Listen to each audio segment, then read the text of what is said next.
Good morning, fourth graders. As we begin chapter 21 today for math, I am so wishing that I could have 2 more weeks with you as we explore what decimals are.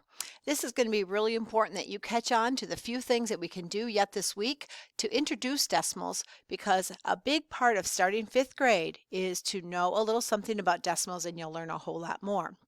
To be ready for today's lesson, I would like you to please have close by Reteach 20.1 and this paper that is simply just our model paper. You're going to find in a little bit that these models of decimal numbers is a really great way to understand what they are. So have those 2 papers handy and off to the side.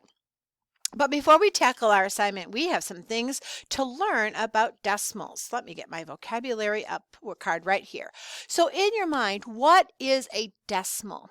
Now you might be thinking about, well, a decimal is a number that has a decimal point. And you are right. Here's our definition.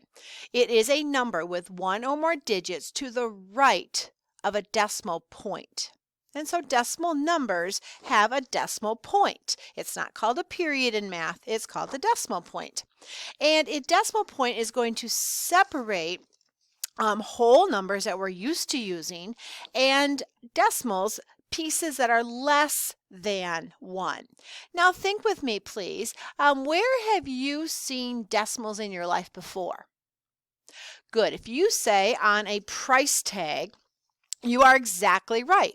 If I were to say an item cost $14.95, what does that mean? It means that it's 14 whole dollars made by 1 10 and 4 ones. But I say and when I get to that decimal point. That's something we're going to learn when we read, write, say decimals.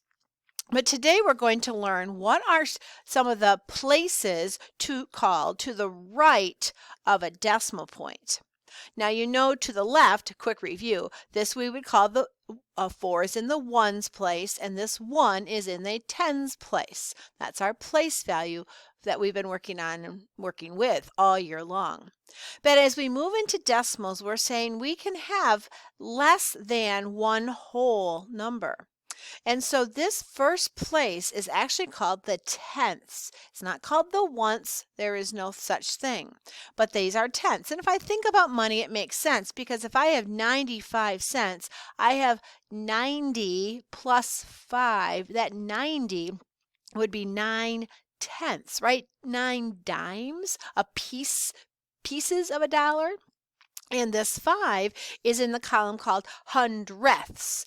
Notice that these names of the decimal place values always end in THS. They're not plain old tens, that's over here, but these are tenths and these are hundredths. And our goal for today's lesson is to be able to understand what do these tenths and hundredths mean, and how can we learn the relationship between decimals and those fractions that we just mastered. Let's take a look. Here's something that we want to learn. That fractions and decimals are both parts of a whole, and so they are almost like cousins to each other. They mean somewhat the same thing. They're just expressed in slightly different looks. For example, we should be very familiar with what 4 tenths is. And I see that this picture in a way represents that 4 out of the 10 possible pieces are shaded. And so we can go from fraction to a picture. And then what we're going to learn today is, if I think of this box as 1 whole box, how many pieces of that whole are shaded orange? Well, 4. But 4 of what size piece? 4 of the 10. So I have to put a 0 here because I don't have full whole boxes, but I have a piece of a box. And the piece that's shaded orange is 4 tenths. Do you see how I use this number and I use this key place value word to say this is 0 and 4 tenths. So let's think about what this all means as we explore and just take a peek at our math book. So we're going to take today, our objective here is to use models to show tenths and hundredths. And so you have that model paper totally ready, and the models look like you see on this paper. Today we've got to think about the box as being one whole, or 1 and 0, just one whole, one whole thing. And if I can break my box into 10 strips, and I don't love this one because I see 100 little boxes, but if I think of the strips, I know that there are 10 tenths in those 100. And 10 tenths, a number over itself, is one of those fancy ones. And so I don't really love that model so much for tenths. I prefer this model because my one whole is divided into 10 equal pieces, and I can shade a certain number of those tenths. Now the final one here that we're going to look at today is a hundredth. And in this model, just one piece out of 100, look at the fraction form, is shaded because a 10 by 10 grid like this, an array, has 100 little boxes in there, and one of those little boxes is shaded. The fraction way of writing it would be 1/100th, and in a decimal I would have 0.01. That's kind of a not such a good way of saying that number. The best way to say it is 0 and 100th. I have to say hundredth because that 1 is in the hundredths column. Let's take a look at a couple others before we put the book away. We're going to do lots of things today. Let's start with looking at this model. Write a fraction and a decimal to describe each model. You're going to have similar directions on your paper, so it looks like I need 2 answers. And my 2 answers will show me and you that you know that fractions and decimals really name the same thing. So if I look at number 1, I see that my model is divided into tenths, and how many of those tenths are shaded? Well, let's count them. Let's see. 1, 2, 3, 4, 5, 6. 6 tenths. So if I want to write that in a fraction form, that should be pretty easy because it's 6 tenths. But if I wanted to turn that into an equivalent decimal, well, I don't have any whole boxes, so I would put that 0 there. That's a good place keeper. You don't just put point something. Okay, 0 and 6 tenths. I don't have to write with words today, but I know that this is my tenths column, and so that is my decimal equivalency. Next one, number 2, I again see a model for tenths, and 2 of those tenths are shaded. So you might like to start with the fractions today because we're familiar with that, but I don't have any whole boxes completely, so 0 are fully shaded, and I have how many? Oh, 2 of those tenths. My 2 is in my tenths column. Let's do a couple more. Oh, on number 3, I see hundredths. Okay, so how many would they be? Well, I would hope that you don't have to count every single little square, but you know that every strip, right, will have 10. So I could count by tens, 10, 20, 30, 40, 50, 60, 70, 80, 90, 90 something. 3 less than 100 would be 97 hundredths are shaded pink. And what would that look like in a decimal? Again, a little less than 1. So it would be equal to 0 and 97 hundredths. I have 2 digits. If I say the word hundredths, I need to have a digit in that hundredths column. And you can see that 97 hundredths is close to the whole thing, isn't it? And the last one we'll look at right now with the model, again, I see the hundredths board, so I know my denominator will be 100. We'll put it over here, okay? I have 100 in all, and it looks like 2 strips are shaded. I would want to express it as 20/100ths because I have the hundredth board. Some of you might be able to see that it would be also equal to 2 tenths, 2 of those strips, because you know right now that you're really reducing fractions here, right? Divide by 10, divide by 10. And it's not quite in simplest form. Don't worry about simplest form today, but I did reduce the fraction. I made a smaller equivalent fraction. And how would I turn it into decimals? Well, I don't want to use the tenths. Why? Because I have a board with a hundredths. So my decimal number has to reach into hundredths for this one. It would be 0 and 20 hundredths, which would be, of course, the same as 0 and 2 tenths. Just to keep that in mind. They do have, it's the same value, but if I see hundredths, I need to see a digit in the hundredths spot, even in this case, if it's 0. All right, hope that's clear to you. We may see a couple more examples like that. So decimals are pieces of a whole thing.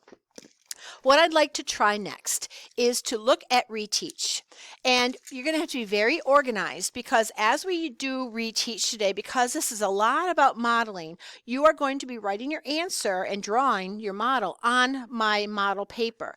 And you have kind of just enough room to do the Reteach on one side of this paper right here, and the other side will be left for the practice. So if you need a tenth board, just give your number a nice problem on the outside. If you have to use a hundredth board, just label your problem.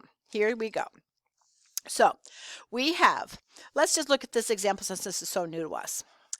Mary has 100 marbles. She says that 4 tenths are blue marbles. She could also say that 40 hundredths are blue marbles.